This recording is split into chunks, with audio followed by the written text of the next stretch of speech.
계속해서 우리는 복음이란 무엇인가에 대한 7번째 시간입니다. 7번째.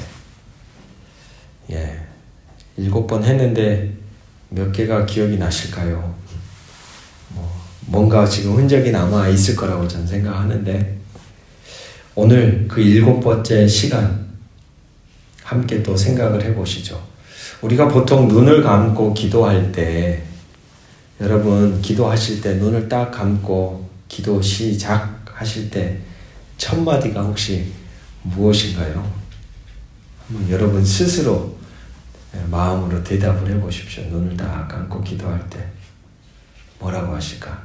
주여 라고도 하고, 여러 가지 이 자동적인 자기의 어떤 시작의 언어가 분명히 있을 겁니다.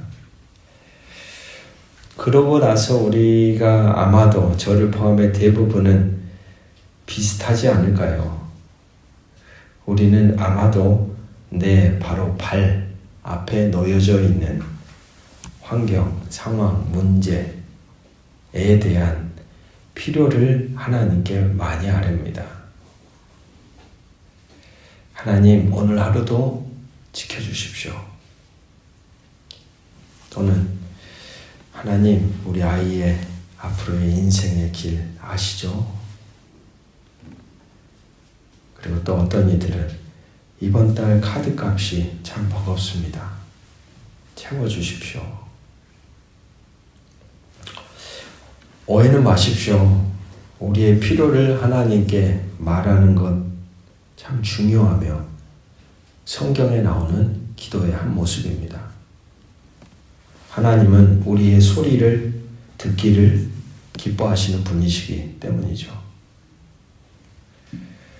그런데 만약 기도의 가장 큰 능력이라는 것이 우리의 문제의 해결에 있는 것이 아니라 하나님의 꿈에 동참하는 것에서 시작된다면 어떨까요? 그러니까 우리는 기도의 능력을 내 문제가 이것도 응답받았어, 저것도 응답받았어, 저것도 해결됐어, 자꾸 우리는 그것을 기도의 능력인 것처럼 많이 이야기를 하고 그런 간증을 많이 합니다만, 진짜 기도의 가장 큰 능력은 뭘까? 하나님의 꿈, 하나님의 나라에 동참하는 것이라면, 만약에 우리의 기도가 하나님이 원하시는 하나님의 나라를 만들어가는 열쇠가 될 수 있다면, 그게 어쩌면 가장 큰 능력이겠죠. 우리의 삶의 문제는 아주 작고 소소한 것들이니까. 오늘 우리가 읽은 본문은 우리가 참 잘 아는 주기도문입니다. 주님이 제자들에게 가르쳐 주신 기도, 직접 가르쳐 주신 기도라는 점에서 이 주기도문은 되게 기도 중에서 최고의 하나의 모델인 겁니다. 어떻게 기도해야 됩니까? 라고 물을 때 사람들에게 딱 줄 수 있는 샘플이 너무 분명한 거예요. 주님이 가르쳐 주신 기도가 여기 있습니다. 오늘 복음이란 무엇인가 7번째에 대한 대답을 저는 그래서 이렇게 달아보았습니다. 하나님 나라를 살아가는 기도입니다. 예수님이 제자들에게 말씀하십니다.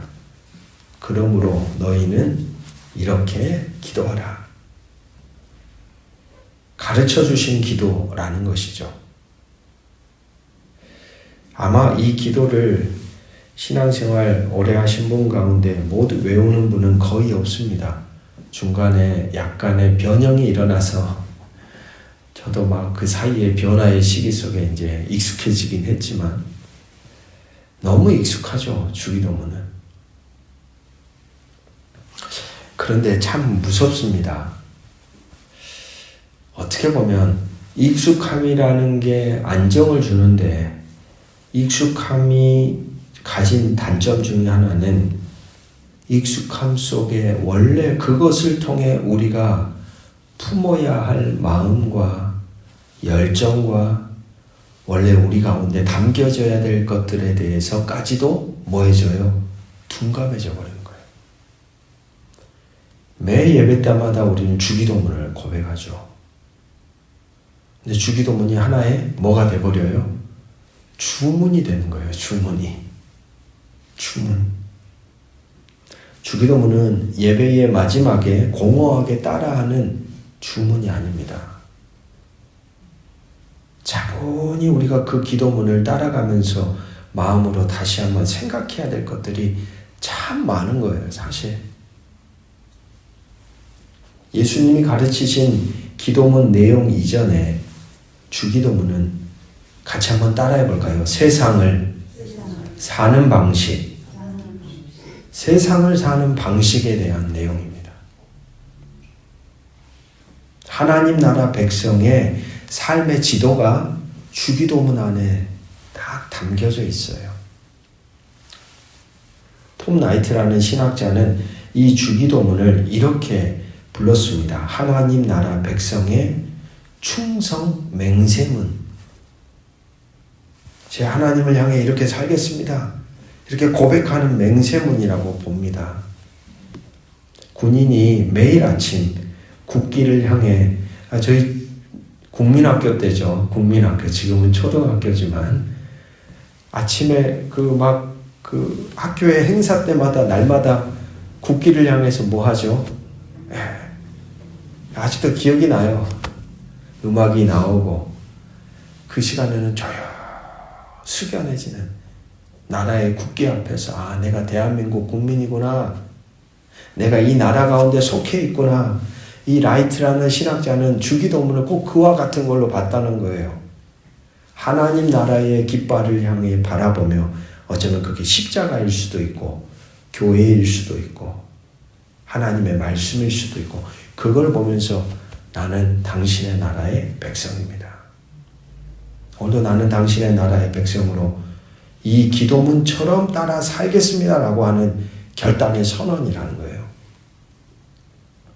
참 멋지지 않습니까? 오늘도 저는 왕의 백성으로 하나님 나라의 법을 따라 살겠습니다. 그렇다면 이제 중요한 것은 그럼 어떤 걸 충성했는가? 무엇을 맹세했는가가 중요하겠죠. 주기도문은 우리의 이기적인 기도 순서를 완전히 뒤집는 기도의 혁명입니다. 첫 문장이 이렇게 출발합니다. 하늘에 계신 우리 아버지여. 이 문장을 딱 할 때, 고백할 때 제 눈에 가장 먼저 들어왔던 단어가 우리입니다. 우리. 하늘에 계신 나의 아버지와 여호와, 하늘에 계신 우리 아버지여라는 완전히 엄청난 차이가 있는 거예요. 이 우리라는 단어 앞에 멈추게 되는 이유 중에 큰 이유 중에 하나는 뭐냐면 하나님이 아들 예수를 통해서 예수님이 나 박상영이라는 이 사람을 당신과 나로 연결하며 우리로 뭐 하셔요? 묶어주셨어요. 신이신 하나님의 아들이 섞일 수 없는 한 인간이라는 존재들을 다 어디로 불러요? 우리라는 그 바운더리 안으로 부르는 거예요. 이건 엄청난 혁명인 거죠. 그래서 기독교 신앙은 이기적인 신앙이 될 수가 없습니다. 하늘에 계신 나의 아버지여가 아니에요. 주님이 가르쳐 주신 기도문 앞에는 하늘에 계신 누구요? 우리 아버지여. 우리 아버지여라는 단어는 우리의 인생의 여정이 살아가면 살아갈수록 여러분 막 태어난 어린아이들은 지극히 자기중심적인 세계관을 갖고 삽니다. 그래서 그런 실험이 있잖아요. 이 화장지가 있는데 이 화장지를 이 판자 뒤에 이렇게 놔두는 겁니다. 그러면 아이의 입장에서는 이 화장지가 보이지가 않아요. 근데 실험이 어떤 실험이 있냐? 3살, 4살 된 아이한테 저쪽 편에 있는 사람의 눈에는 뭐가 보이지? 라고 물으면 이 화장지가 있다는 걸 그 아이는 전혀 인식하지 못하는 거예요. 그러니까 자기중심적인 사고가 계속 어렸을 때는 강화됩니다. 그런데 가만 우리의 인생을 보면 여러분 어떻습니까? 나로부터 출발한 인생이 자라간다는 의미는 나만 있는 게 아니다. 너도 있구나. 나만 존재하는 게 아니라 우리가 있구나. 지경이 점점 넓어지는 거예요. 근데 이게 기독교 신앙 안에 들어오니까 더 의미가 더 강력해지는 것 같아요. 제가 느끼기엔 신신 하나님이 신의 경계를 뚫고 인간의 세상 안으로 들어오셔서 우리와 이어지시는 거예요. 아들이신 예수 그리스도가 나를 가르쳐 우리라고 얘기해요. 같이 너와 나는 우리 안에 같이 존재해라고 초대해 주신 거예요. 이건 너무 혁명적인 것이죠. 그러니까 기독교 신앙이란 무엇일까요? 나 중심에서 우리로 나아가는 거예요. 가장 작은 집단은 가정입니다. 가정 안에서도 부부 간의 관계 안에 나 중심에서 가정이라는 우리 안으로 확장이 되게 돼 있어요. 자녀까지도 우리 안으로. 근데 거기에만 머물러 있지 않습니다. 거기서 그 바운더리를 뚫고 나가면 직장이라는 삶의 터전 안에서도 우리. 그러니까 그런 거 있잖아요. 나와 상관없는 인생이에요. 근데 지나가다가 그 안타까운 어떤 한 사람을 만나면 마음이 아픈 거예요, 내가. 하나님이 세상을 이처럼 사랑하셨다는 그 하나님의 사랑이 우리 가운데도 흘러가게 돼 있어요. 그게 바로 신앙의 변화의 여정이라고 저는 생각합니다. 어쩌면 신앙의 성숙함이란 자기의 경계가 점점 허물어지고 내 곁에 누군가도 머무를 수 있는 곁을 내어주고 그리고 점점 나와 너가 우리가 되어져가는. 오늘 주기도문의 시작에도 바로 그 우리라는 단어가 등장하죠. 하늘에 계신 우리 아버지요. 여러분, 기도의 시작은 거래가 아닙니다. 거래로 출발하지 않아요. 하나님, 제가 이걸 해드릴 테니까 이거 주십시오. 이게 아닙니다. 하늘에 계신 우리 다음에 나오는 단어가 뭡니까? 아버지. 사업이 아니에요. 물건을 사고 파는 관계가 아니라는 거예요. 아버지여 라는 이 단어는 다른 말로 바꾸면 관계의 대상인 거예요. 기도의 시작은 관계로부터 출발합니다. 아버지라는 이 한마디 안에 모든 것이 다 담겨 있어요. 우리는 무서운 재판관이 아니라 우리를 사랑하는 아버지께 나아가는 겁니다. 그리고 나서 무엇을 구합니까? 아버지의 이름이 거룩히 여김을 받으소서. 단순히 하나님 찬양 받으십시오 라는 경건한 고백을 넘어서는 선언입니다. 왜냐? 세상은 다른 이름을 숭배합니다. 세상은 다른 이름을 자기 존재와 동일하게 여깁니다. 세상은 다른 대상들을 붙들고 살아간다는 말입니다. 마치 그것이 뭐인 것처럼, 거룩한 것처럼. 그게 때로는 돈이 되기도 하고 성공이 되기도 하고 권력이 되기도 하고 심지어는 내 자신이 되기도 합니다. 우리는 그 한복판에 서서 외치는 겁니다. 저 이름이 아니라 오직 하나님의 이름만 이 땅에서 높임을 받으십시오. 다 허망한 이름들입니다. 이 땅에 오직 거룩한 대상은 당신밖에 없습니다. 이것은 마치 치열한 전쟁터에서 자기 왕의 깃발을 높이 드는 행동과 같습니다. 그리고 나서 기도는 이어집니다. 나라가 임하시오며 뜻이 하늘에서 이루어진 것 같이 땅에서도 이루어지이다. 이 부분이 어쩌면 기도의 심장과 같습니다. 우리가 나눈 모든 복음의 내용이 이 한 문장에 담겨 있습니다. 여러분, 이 주님이 가르쳐 주신 기도만 보더라도 우리가 이 고통스러운 땅을 떠나 저 멀리 하늘로 탈출하게 해달라는 기도가 아니라는 걸 우리는 발견할 수 있죠. 하늘의 뜻이 하늘에서 이루어진 것처럼 어디에도 땅에도 이루어지게 해달라는 이 기도는 이 땅을 하나님이 폐기 처분하지 않는다는 겁니다. 이 땅을 반드시 어떤 나라로? 하나님의 나라로 만들겠다는 하나님의 뜻이 있다는 거예요. 하늘의 뜻, 하늘의 통치, 하나님의 사랑과 정의가 저 하늘, 하나님이 거하시는 하늘이라는 이 공간뿐만이 아니라 하늘과 어디에도, 땅에도, 내가 발을 딛고 서 있는 나의 가정, 나의 직장, 이 아픈 세상의 한복판, 그곳에도 이루어지게 해달라고. 무엇이요? 아버지의 뜻이, 아버지의 통치가, 아버지의 공의와 정의가 이루어지게 해달라고 구하는 침투의 기도입니다. 하늘이 땅으로 내려오기를 구하는 기도죠. 여러분, 그런 의미에서 우리는, 성도들은, 그리고 교회라는 공동체는 이 땅에 세워진 하나님 나라의 대사관과 같습니다. 대사관은 다른 나라 땅에 서 있어도 그 안에서는 어디에 법이 통합니까? 자기 속한 나라에 법이 통하는 지역이거든요. 그래서 다른 나라 가서 위협을 느낄 때 국민들이 어디를 향해 곧바로 가요? 대사관으로 넘어가잖아요.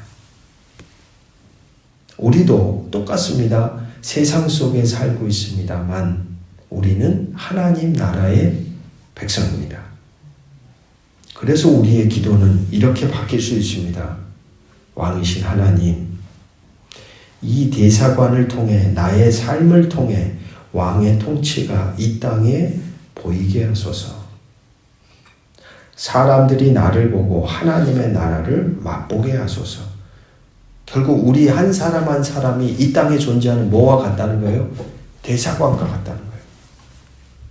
다른 사람들에게는 세상의 법이 통치하고 세상의 규칙이 움직이고 세상의 가치가 충만한데 우리라는 인생은, 각각의 성도의 인생은 그 자리에 다른 법이 통치하고 있는 거예요. 어디의 법? 하늘의 법. 하늘의 뜻. 하나님의 나라. 하늘의 사상. 하나님이 기뻐하시는 것.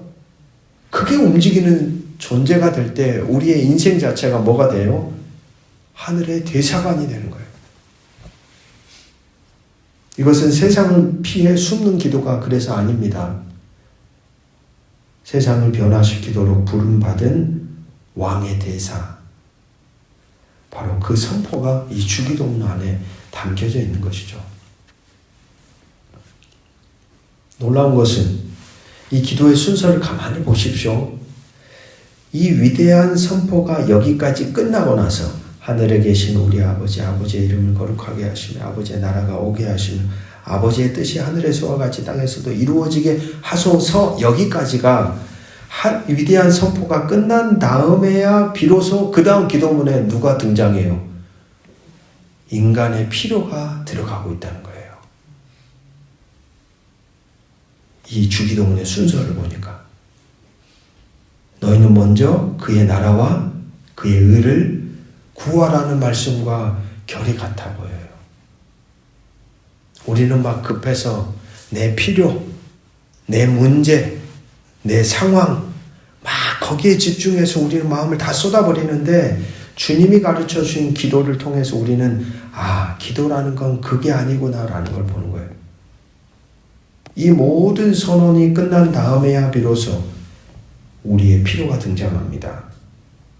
이 순서가 중요한 것이죠. 하나님의 이름, 하나님의 나라, 하나님의 뜻을 먼저 구할 때 이 주기도문을 가르쳐 주는 것 같습니다. 우리의 모든 필요는 비로소 제자리를 찾고 가장 안전하게 채워질 수 있다.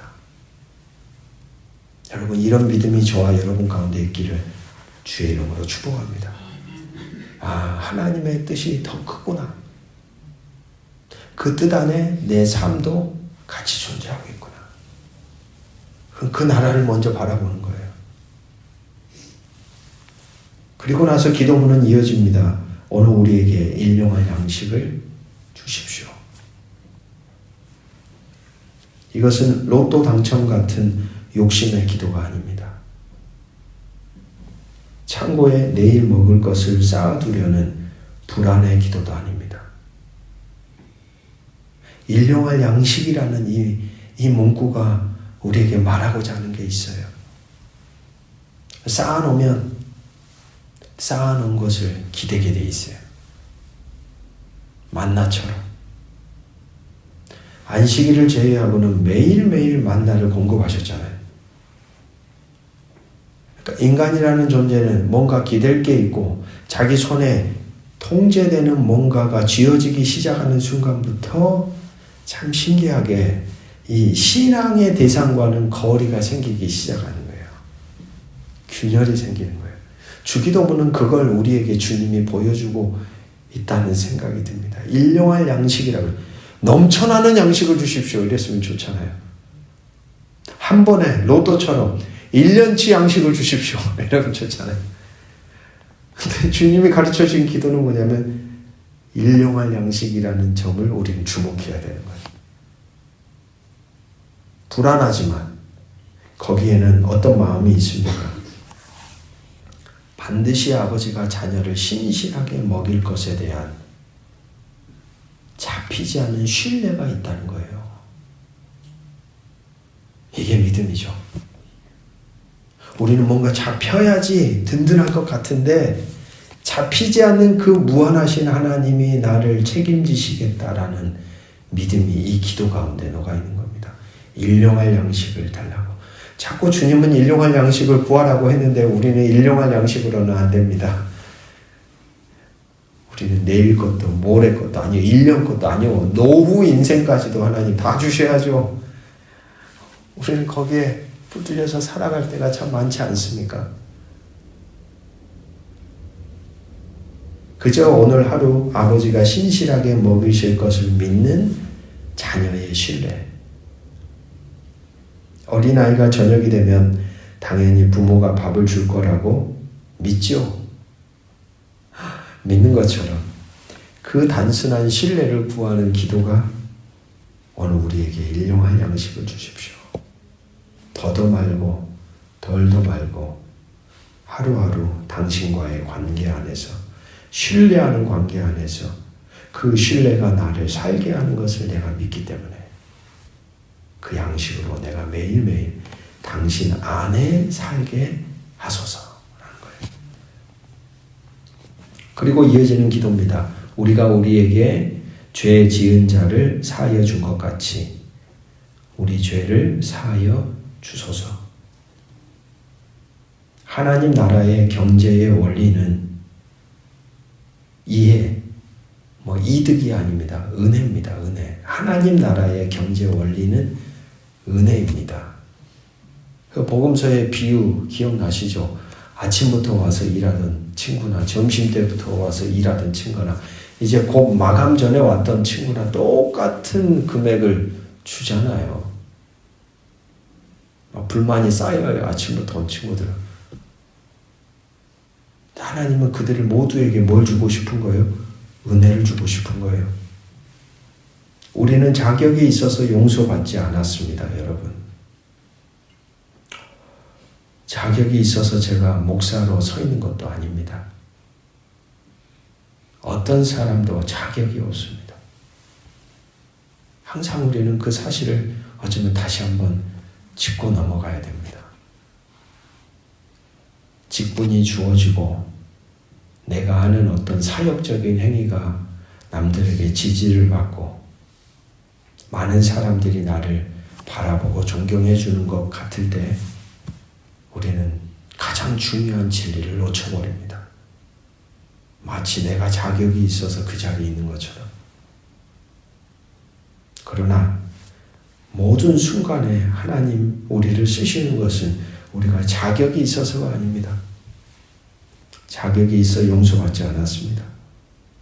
왕께서 값을 치를 수 없는 나의 빚을 이미 탕감해 주셨습니다. 이것은 내가 먼저 용서해야 하나님도 용서한다는 거래 조건이 아닙니다. 정반대입니다. 왕께 도저히 갚을 수 없는 빚을 탕감받았기 때문에 나에게 상처 준 그 사람을 비로소 용서하며 살겠다는 결단입니다.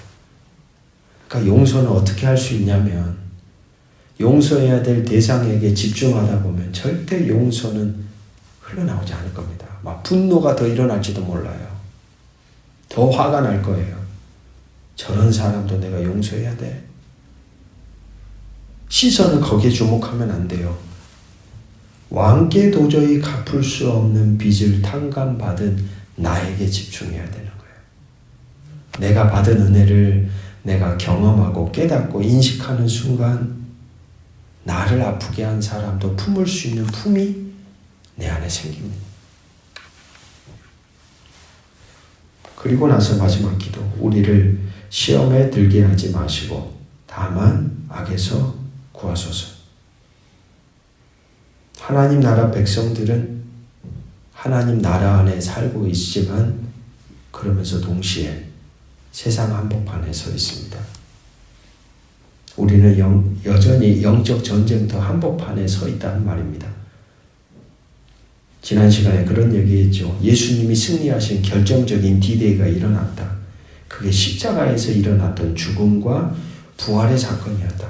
이미 그 사건으로 이 전쟁의 승패는 결정이 났어요. 어둠의 역사는 이제 힘을 쓸 수가 없어요. 그런데 이 거짓의 어둠의 역사들은 지금도 뭐하고 있어요? 활기를 치고 있어요. 언제 이게 끝나냐? 완전한 통치가 임하는 주님이 오시는 때에 끝나는 거예요. 그러면 그 사이에 살아가고 있는 우리의 삶에는 유혹이 많습니다. 거짓된 소리들이 많습니다. 미혹하는 역사가 일어납니다.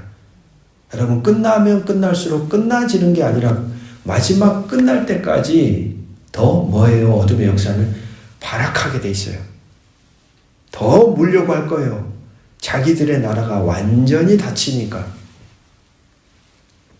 세상에는 여전히 우리를 넘어뜨리는 유혹과 악한 영향력들이 많습니다. 그래서 우리는 매일 왕의 보호가 필요합니다. 그래서 주기도문은 기도하는 거죠. 우리를 시험에 들게 하지 마시고 다만 악에서 구하소서. 세상의 악한 가치관에 물들지 않고 왕의 백성답게 거룩하고 용감하게 살도록 지켜달라는 요청입니다. 오늘 말씀 맺습니다. 복음이란 무엇입니까?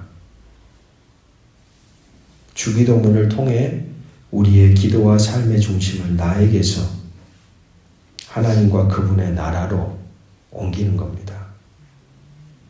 우리가 이 기도를 전심으로 드리고 이 기도처럼 우리의 존재를 지켜가며 살아가기 시작할 때 우리는 더 이상 우리의 문제 해결에만 급급한 연약한 개인이 아닙니다. 우리는 위대한 하나님의 새 창조에 동참하는 동역자가 됩니다. 우리의 기도는 이 땅에 하나님의 나라를 가져오는 가장 강력하고 실제적인 실천의 흔적이 될 겁니다. 이번 한 주 기도의 첫 마디를 바꿔보지 않으시겠습니까? 아버지 하나님, 제 문제는요 라고 출발했던 우리의 기도를 아버지의 이름이 오늘 나의 삶을 통해 거룩해지기를 원합니다. 아버지의 나라가 오늘 나의 가정과 직장에 임하기를 원합니다. 그렇게 우리의 기도가 바뀌고 또 그런 기도처럼 우리의 존재를 살아가려고 우리가 몸부림칠 때 우리의 삶에 하늘에서 임한 하나님의 뜻이 우리의 일상의 자리에도 임할 것입니다. 우리 함께 기도하겠습니다. 하늘에 계신 우리 아버지, 오늘 우리는 기도의 중심을 나에게서 아버지께로 옮깁니다. 내 문제를 해결해 달라는 아우성 이전에 아버지의 이름이 이 땅에서 거룩히 빛나기를 선포합니다. 내 나라가 아닌 아버지의 나라가 지금 내가 선 이곳 나의 가정과 직장과 가정과 일상에 임하기를 간절히 구합니다. 우리의 손과 발이 돈이 아닌 당신의 뜻을 따르게 하소서. 우리의 눈이 내일의 창고가 아닌 오늘의 양식에서 당신의 신실함을 보게 하소서. 우리의 마음이 상처를 곱씹는 대신 탕감받은 자의 용서로 나아가게 하소서. 세상의 유혹 앞에 무너지지 않도록 우리를 붙들어 주시옵소서. 우리는 왕의 백성입니다. 나라와 권세와 영광이 아버지께 영원히 있습니다. 이 모든 기도를 우리의 왕이신 예수 그리스도의 이름으로 간절히 기도드립니다. 아멘.